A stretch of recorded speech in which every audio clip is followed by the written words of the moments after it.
So who tried to go to the website last night to take the personality? Did you find it? Yeah, because initially I forgot, and I asked her specifically, and I'm blaming what I told you to do last night. Yeah. It's like, hey, remind me when we get home. Yeah, we get home. So what happened? I woke up at 3 a.m. Literally, I woke up and said, I didn't post it. So it was posted at 3:15 a.m., so it's been there all day. But we have also handed out one. So if you want, while we are making introductory comments, you may take it. It takes like 5 minutes. The hard part is filling out the addition at the end. Yeah, the hardest part is the addition. So you give each word, I think, what is it, 0 to 3? Or 1 to 3? 0 to 3. 0 to 3. And then you total it by column. Right? So you just add up your scores from column 1, put that at the bottom. Column 2, put it at the bottom. Column 3, same thing at the bottom.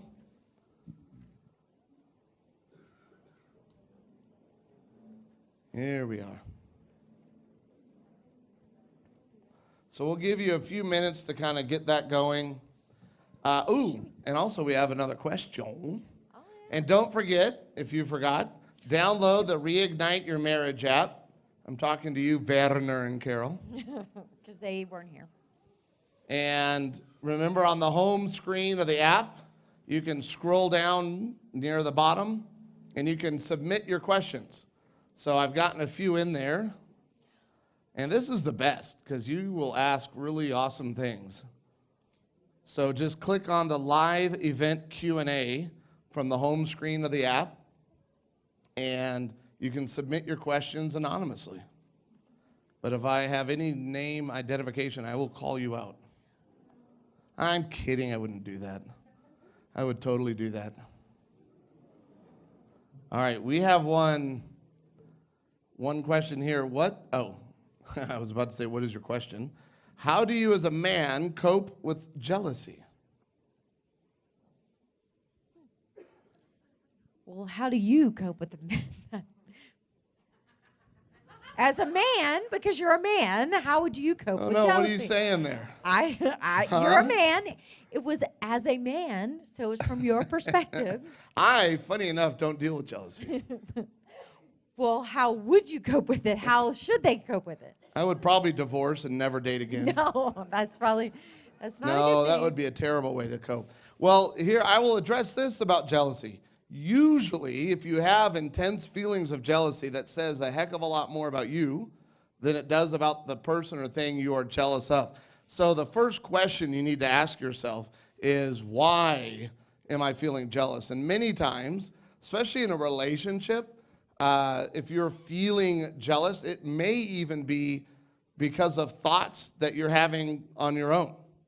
So sometimes I haven't, but I might be feeling attracted to someone else, and then I become ultra paranoid that my wife is also attracted to someone else, and I can become insanely jealous over that. That is one option. Yeah. Now, everyone relax. If your spouse has ever said, I felt jealous, you cannot now run and go, aha! You are attracted. But that's one thing. And so really jealousy is going to be a lot more about me than it is about anything else that I'm thinking it's about. So I need to search my heart and go, what am I doing? How am I living? How is my thought life? What would you add as a man? I would say, last night we were talking about that you need to know your own reactions. And so if you have a jealous, there's some jealousy in your heart, I think you're right. I think looking inward and saying, okay, so what is it about me that is, and possibly, if let's just say if I've done something that has, that there's a trust issue. And so then if I've done something in this, so then you're thinking, wow, I'm really jealous of X, Y, and Z. Maybe someone at the office or something like that. Then for you to be able to, we need to be honest with one another, right?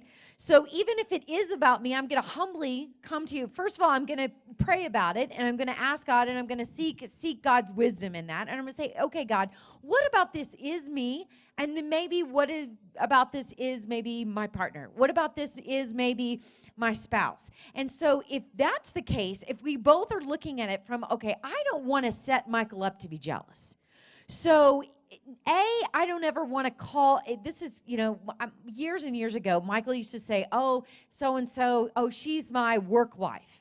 I was probably like, oh, no, I do not like that. I do not like you to have a work wife, and it really, I said that? yeah, you did. Oh. And so there's a part of that's being able to understand that and being able to say, okay, was I really jealous of her? Not necessarily. It just wasn't the right terminology for me, and it made me feel uncomfortable. So a lot of times What about my work lover? Will that make you feel not uncomfortable? okay. Okay, Not so that's okay. worse. That's worse.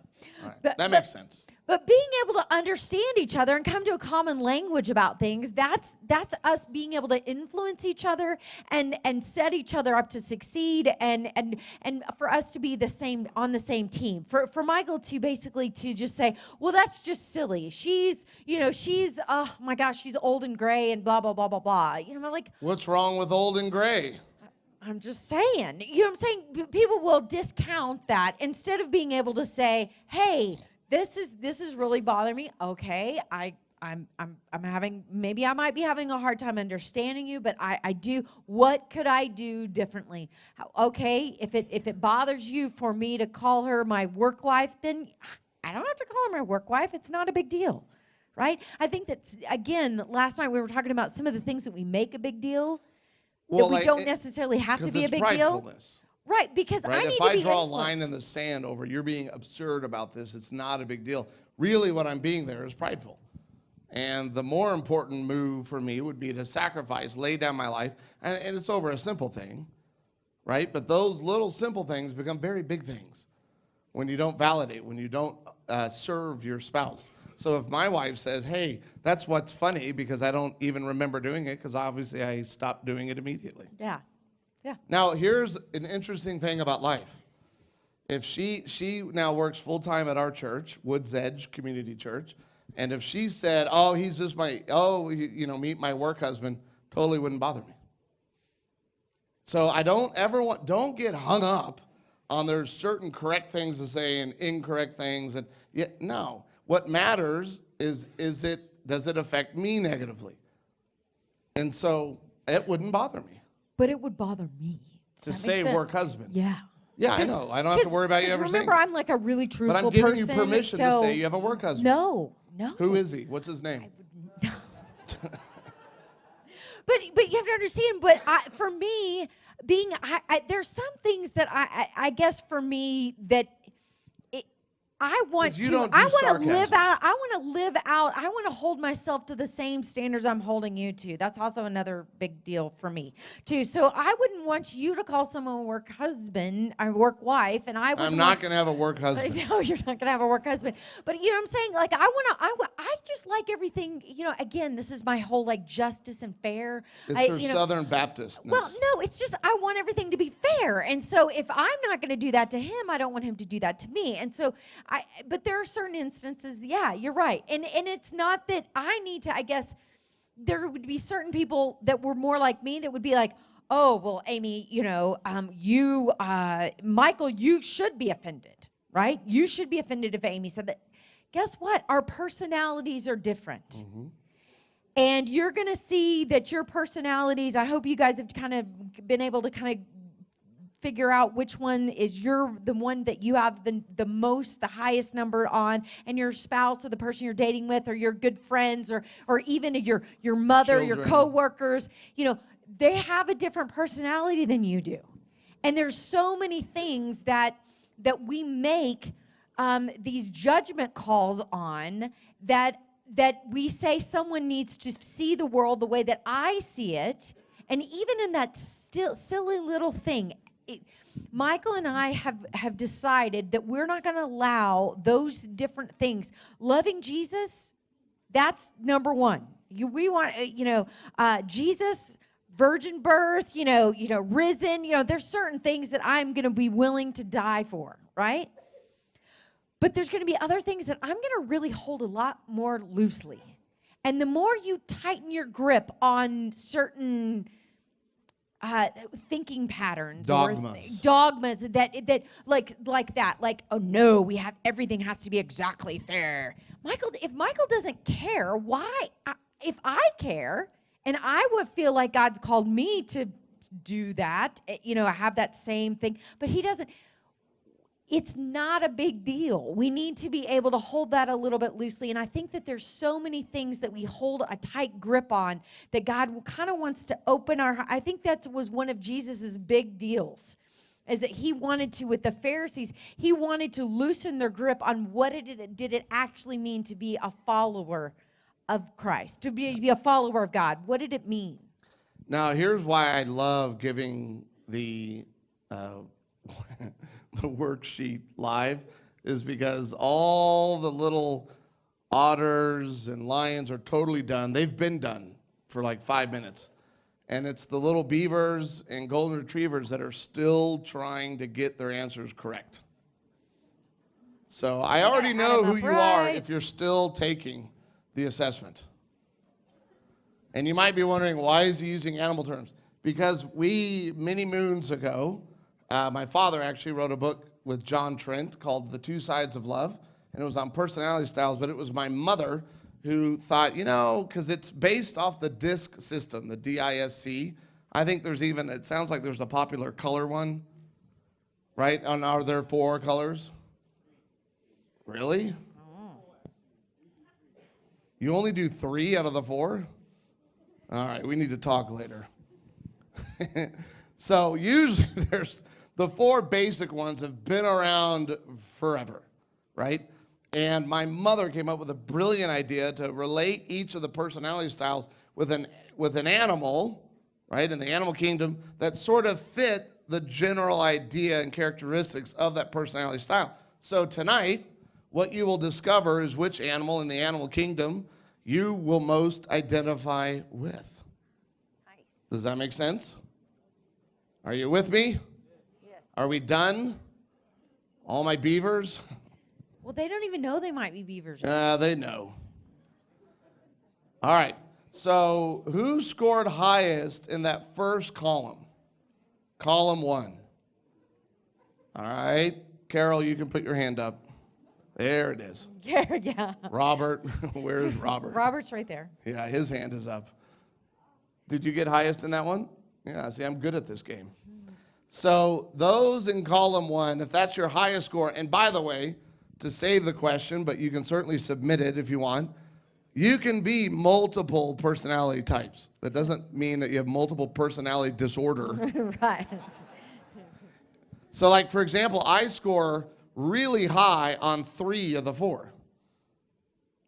So you can have multiple, but sometimes it's sort of our dominant one, the one that we get the highest score on, that sort of leads the way to any other aspects of the other personality styles that we have. So that first column is the lion. The lion. Did you raise your hand, by the way? Did I? Ah, I'm a reluctant lion. Yes. I'm not. which is weird because of your other high one, which is beaver.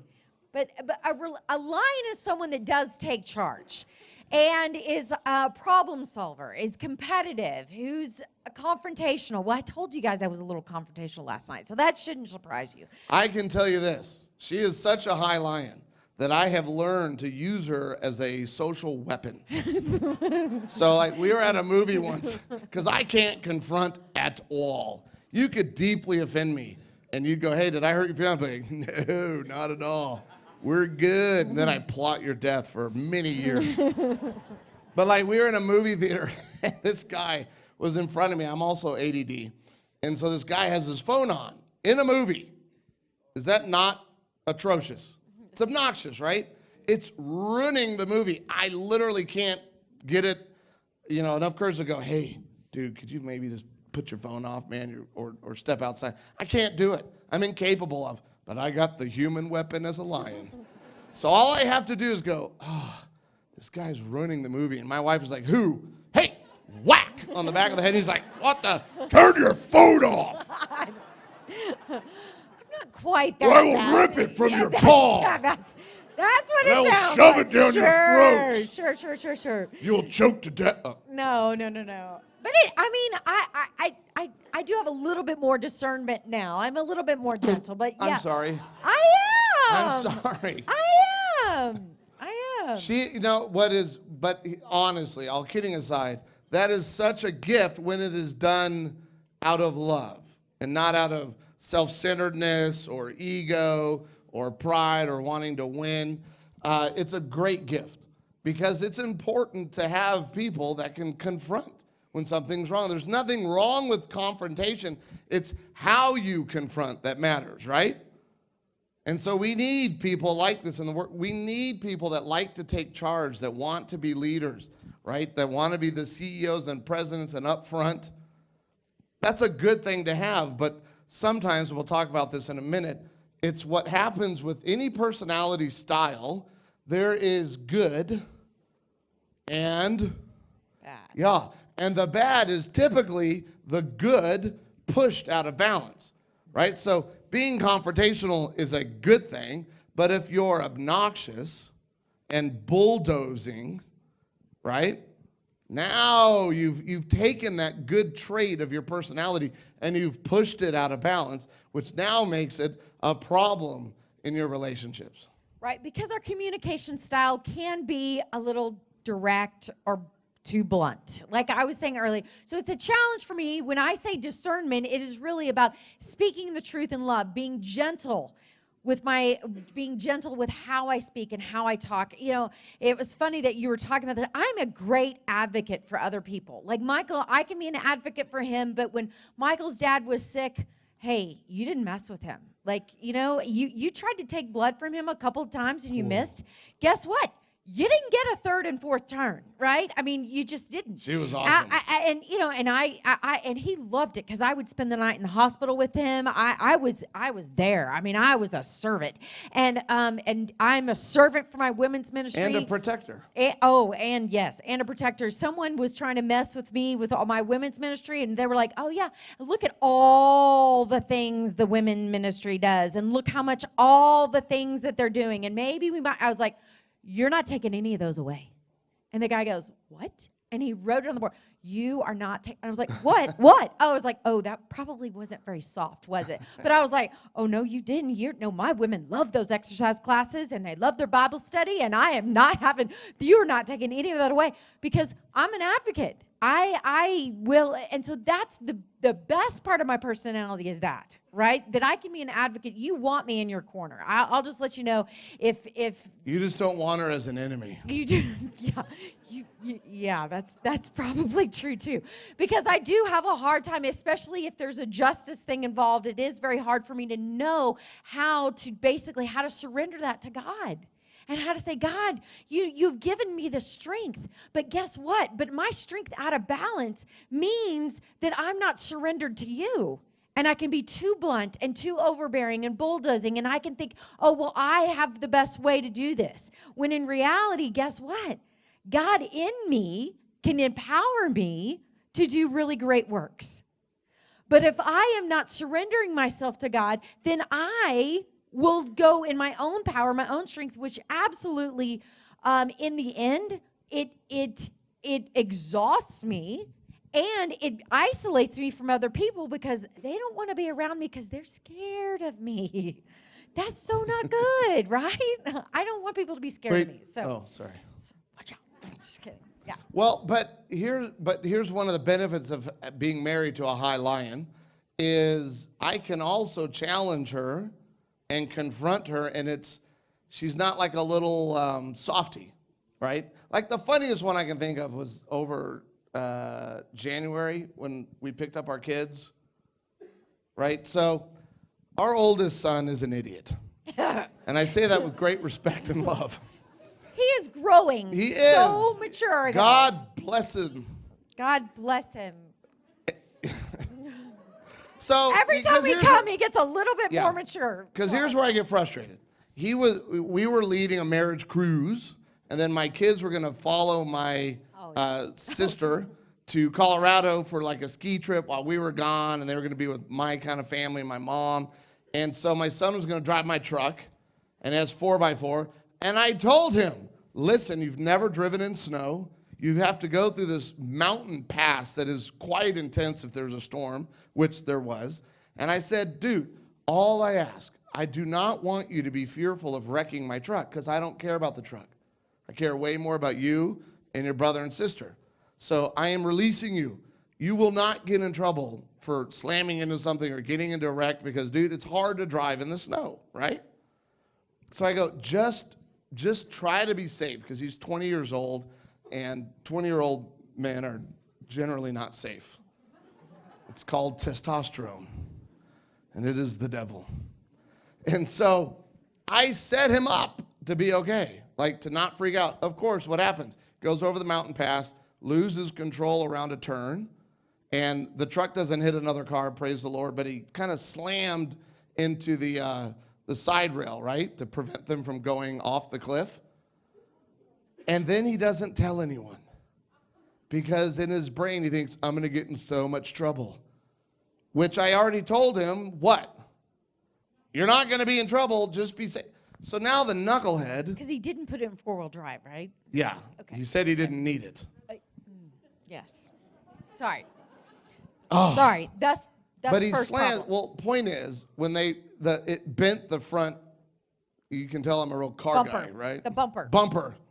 The front bumper. Fender. And so when you're turning the wheel, the bumper's hitting the tire. And I mean, it's really loud. So when they picked us up at the airport, I jump in my truck. I'm like, all right, off we go.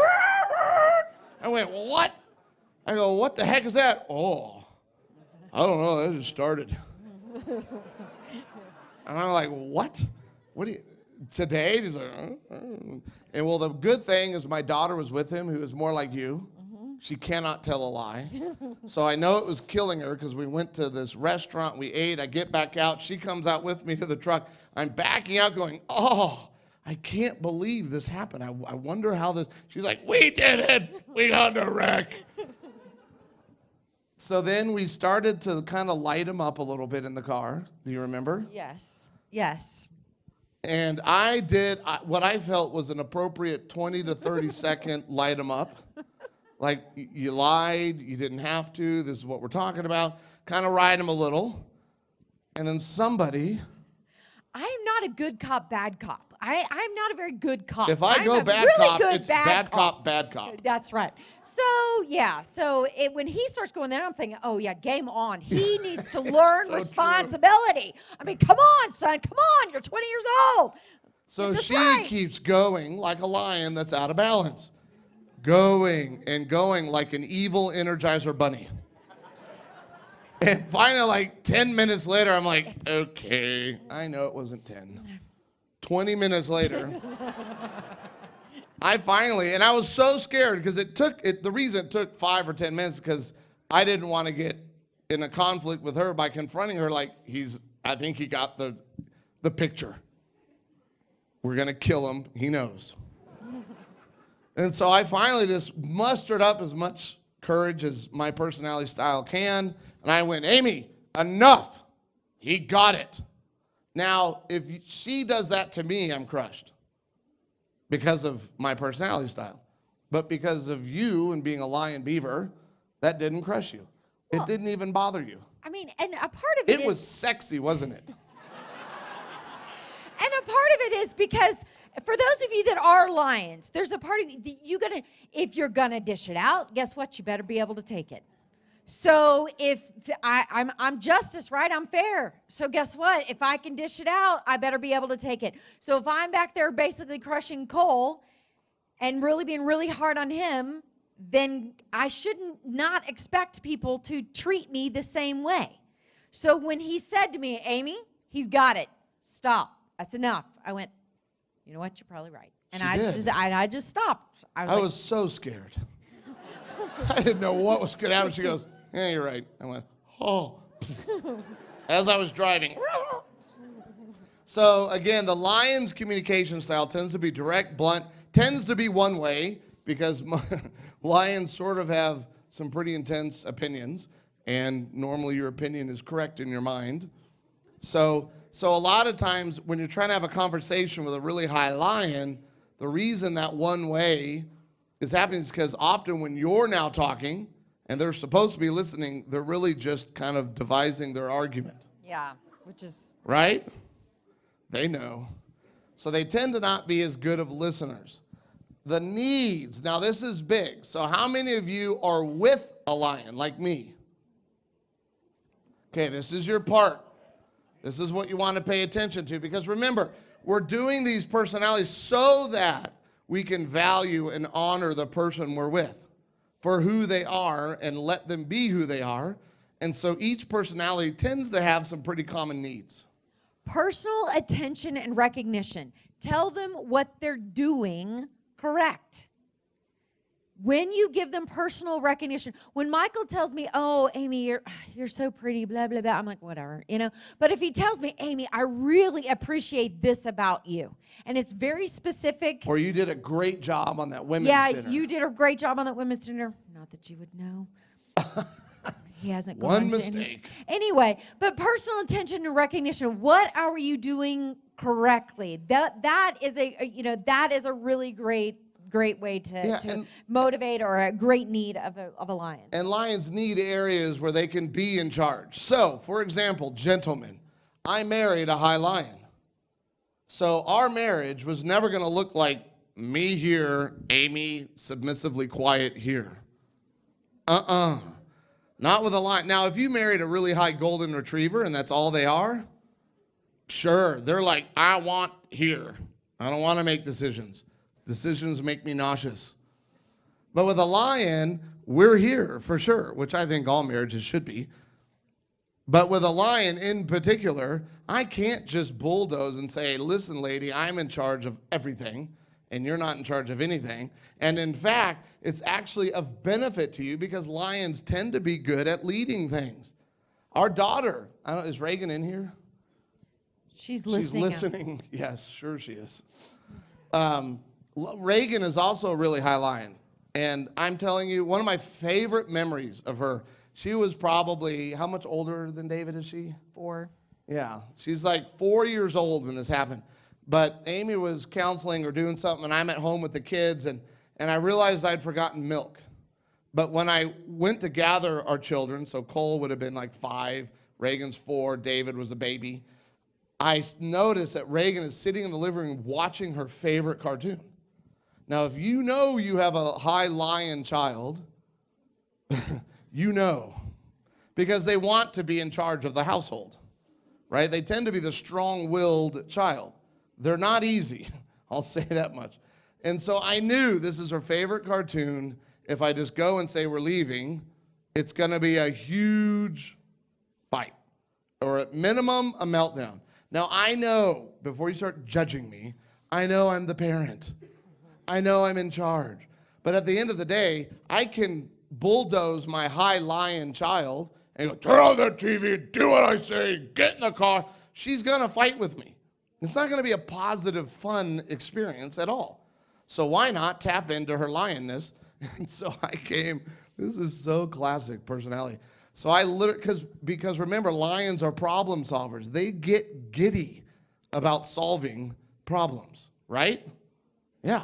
And so I plopped down next to her on the ottoman. I just went, oh, and sat, and she knew there's a problem. She goes, and this was a little hurtful. Daddy, what'd you do this time? She really did. I was like, oh, fairly accurate because I forgot milk. And I went, honey, I can't believe I did this. I went to the grocery store this morning, but I forgot milk. We're totally out of milk. I don't know what to do. Now, obviously, do I know what to do? No, I really didn't. Yes. Yes, I knew what to do, but I have a little 4-year-old that I want to be on my team. Are you following this? So I don't know what to do. She's like, oh, Daddy, how could you let that happen? Which was another lion-y thing to say. I was like, all right, kid. And I go, I know, irresponsible, don't know what to say. She went, all right, here's what we're going to do. You get David in the car seat, buckle him into the car. I'll go get Cole. Let's all jump in the Suburban and go get more milk. She turned the TV off herself during her favorite cartoon. Thank you. I also do magic. But I'm telling you, that really happened. So again, we can fight against that strong-willed, high-lying kid, or we can use it and build up the very strengths that God gave them naturally. I think the need, we were talking about competitive too, and I think that lions too need to be competitive. So the idea of challenging me, the idea of let's go do this and running a race or that competition is another need that I think that we have too. They want challenge. So here's balance for the lions, all right? So if you are a high lion, usually you need to think about adding softness. That's the discernment, right? That's the gentleness, adding the softness. Did you hear someone over there like, ha! Mm-hmm. Yeah. But do you know what we mean by softness? Not all at once. Yeah. And becoming a great listener. Well, wait, but what does softness mean? Well, I just said it. Discernment. It's I wasn't using, paying attention. Okay, that's what it was. Sorry. So discernment, being gentle, being able to say, for Michael, being able to say, you know what, it's not just about my way or the highway. It's being able to say, if I want people to be on my team and I want to be in community, God created us to be in community. It's not just about me being a leader. It's about me being a great leader. And a great leader says, how do I motivate my team? How do I motivate people? What does that look like? How do I get my message across? I think so many times, we say, oh, well, that's just who I am. Just take it or leave it. I'm sorry. No, that's sin and pride probably there. But if I'm supposed to be more mature and complete, what am I supposed to be? Kindness, goodness, gentleness, mercy, self-control. All those things are things that are supposed to be coming out of us. And so it's just by personality? Is that one of the fruits of the Spirit? No. Unless a part of what just comes out of you is kindness, goodness, gentleness, faithfulness, all those things. So being able to understand that, my personality, a part of rounding my personality out is, how are those characteristics being exhibited in me? And how do I do that? It is through giving attention to it. What would softness look like here? What would gentleness look like here? And notice we say add softness. What I want to be clear on achieving balance, you do not have to change who you are. You're never, ever going to be as soft as a golden retriever.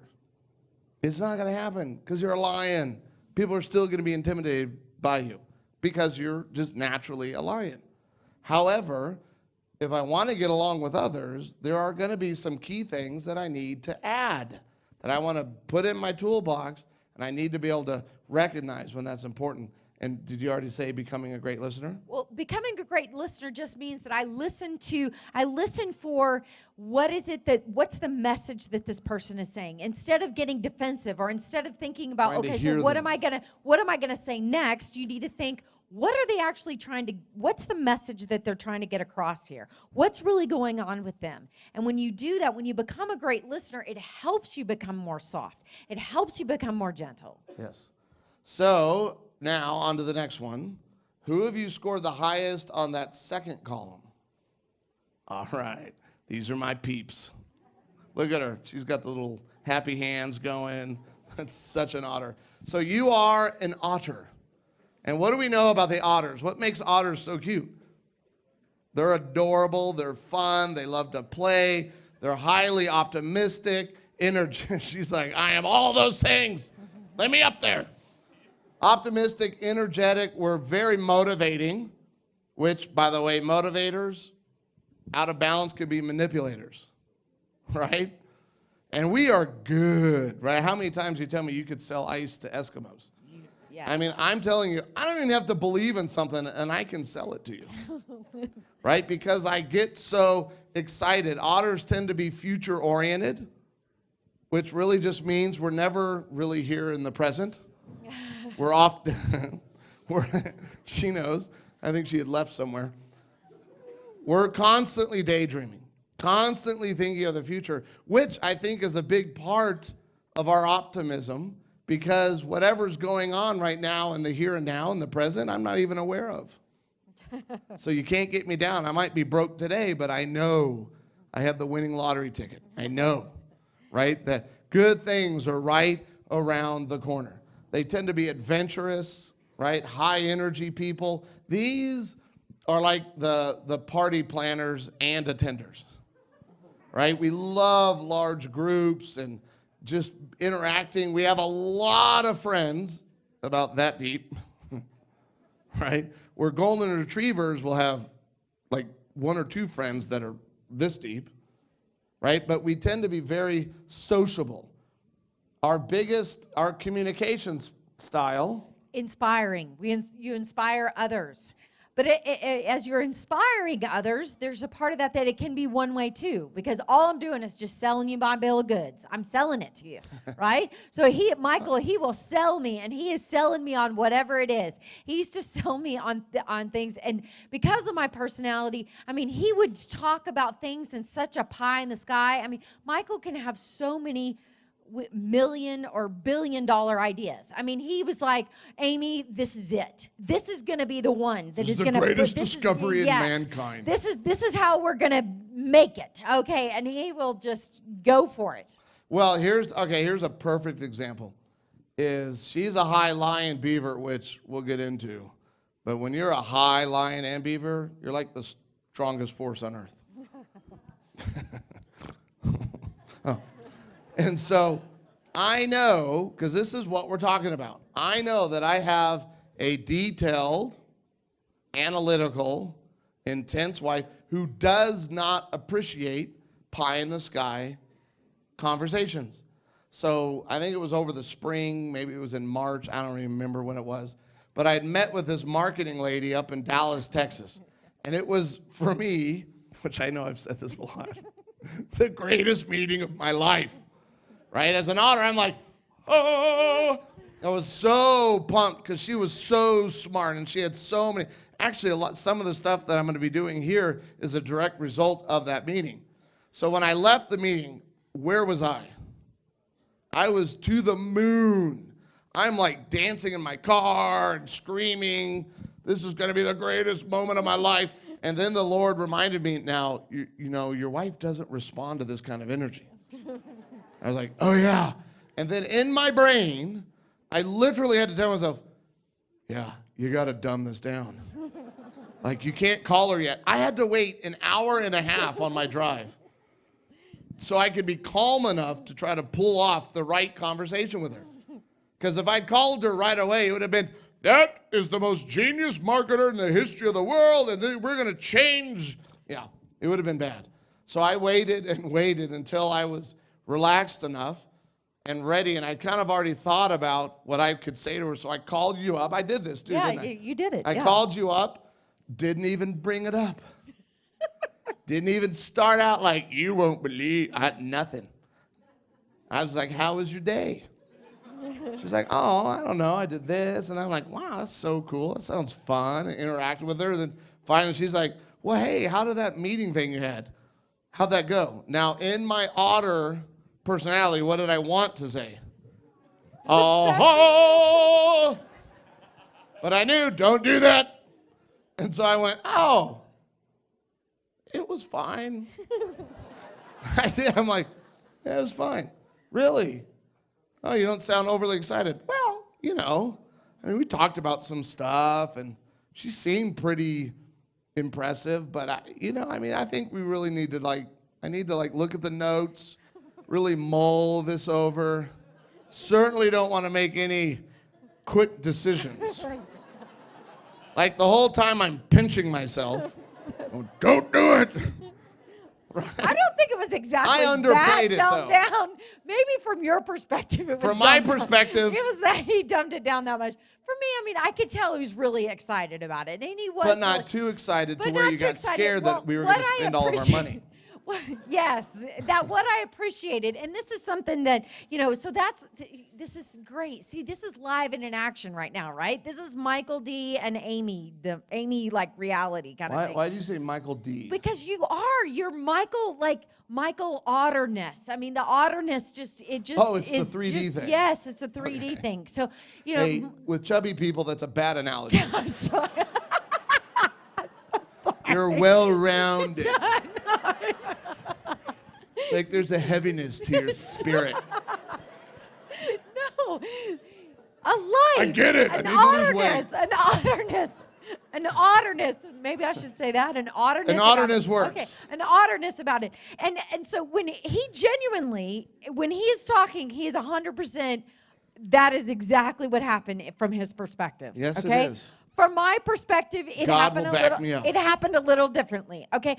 One thing that I appreciated was I could tell he was very, very excited about the meeting. I could tell, and I could tell he was very like, I don't want to sound too excited, but what I appreciated about is I could tell that he had thought through it enough, that he had had he had thought through enough to think through some of the possible negatives, or that he didn't want to, Michael, he's learned that you cannot, whenever you talk to me, you don't need to talk about debt or borrowing, okay? If you talk about debt or borrowing, there's a part of me I already go, oh, I don't know about that. We don't have the money for that. Can't do that, right? But as a high auditor, you got to spend money to make money, baby. Exactly, right?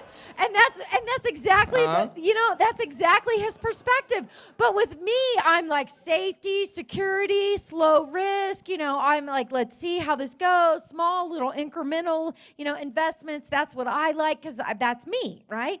And so he had thought through enough that he had said, you know what? I think this has a lot of potential and blah blah blah blah blah. And there's like, you know what? But we can start kind of slow. And I was like, yes, start slow, yes.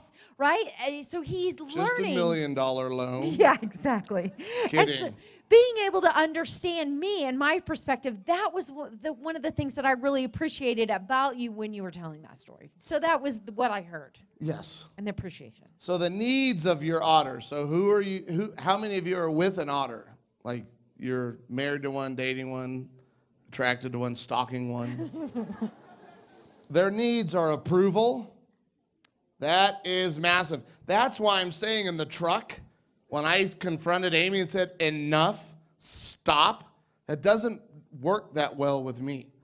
You cannot approach otters in a negative way.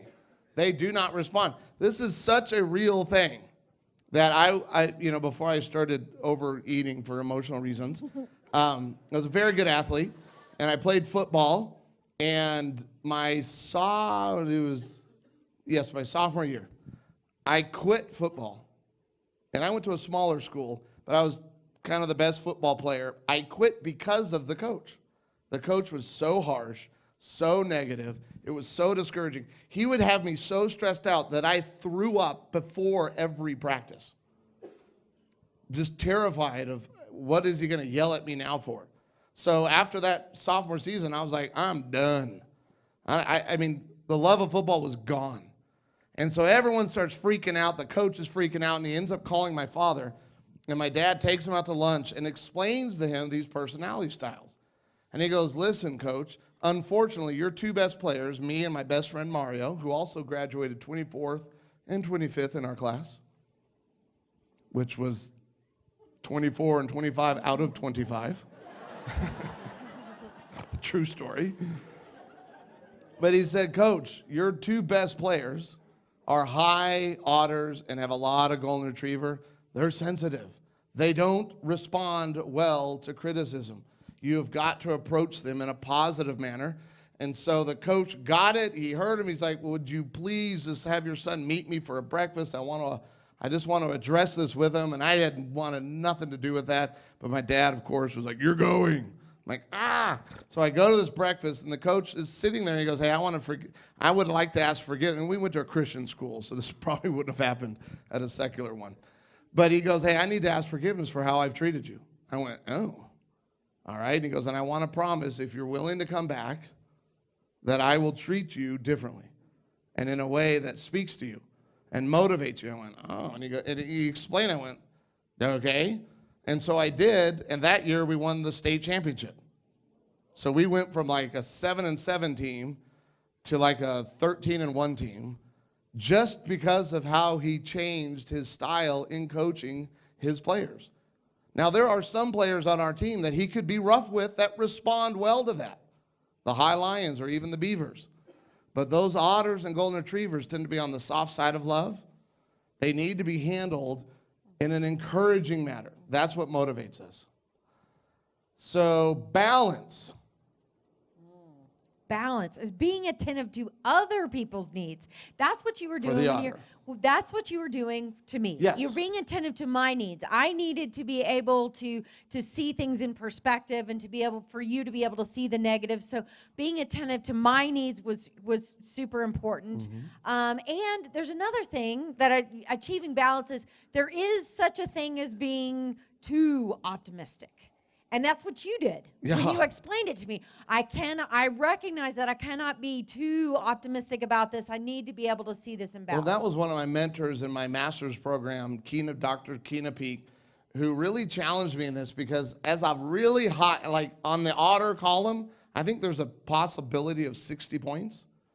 And I score 72 consistently. Because I'm such an otter, I'm like, 3 doesn't say it. It's more like a 7. And then when I try to add it all up, I get it wrong, and I just round it up to a higher number that I like. But Keena would challenge me and go, man, you really avoid any of the negative side of emotions. I'm like, because they're evil. And then what she said to me really changed me, because she goes, but Mike, how can you really ever know true joy unless you've actually ever allowed yourself to experience sorrow? I went, oh. So I had this shallow existence kind of until I was 24 or 25 because I never wanted to feel those negative things. But when you're hurt, it's okay. Where otters get in trouble is we're like, nah, I'm fine. And we avoid that feeling of hurt or being let down or sinned against, whatever. And the truth is we miss out on the fullness and richness of life. Can you hear that? My otter friends. They also need to think things through. Yeah, I wanted to skip that one. Yeah, sorry. Think things through and actually follow through is another big thing, too. So thinking things through and then following through. Well, because of our energy and our optimism, we can rush into things without putting a lot of thought. I see way too many heads nodding. You lions and beavers, I know who you are. She's laughing. She's like, oh, how do you? But it's true, though. Yeah. We cannot go rushing in. And because you're so much optimistic, so sometimes actually seeing some details and all that, the following through is a very difficult thing. Well, and what else? But how many of you think you have a real high otter child? They tend to kind of bounce off the wall. I mean, they tend to be very pleasant, loving kids, but they're right? A lot of energy. My home movies are humiliating to watch as an adult. My father used to put the camera on the tripod for special dinners. When you watch those, I'm never sitting for more than 10 seconds throughout the whole dinner. Everyone else is being normal. I'm like, hey, pew, pew. And you could hear chaos in the background. Hey, I'm thirsty. Oh, sorry. My fault. I'll pick it up. These are literally things you would hear. And so what's sad is sometimes really high otter kids get misdiagnosed as ADHD. So be careful with that. It's okay. They're going to turn out all right. Trust me.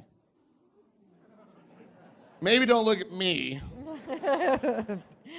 But hey, I was a C student all my life, and then I got into grad school and became a B student because they don't give C's out. Right? But I got all the way through a PhD. And so I'm going to do it differently and non-traditionally, and I'm not going to be as intelligent or like high grades as you get. But I get it done. Eventually, we start learning really healthy coping mechanisms. That's right. Like whiskey. No. Then the next No, we need to take a break. Okay, all right, that sounds good. So now, after break, we'll hit the golden retriever and the beaver. And I think both of those are fine to wait. Both of those personality styles. All right. Okay.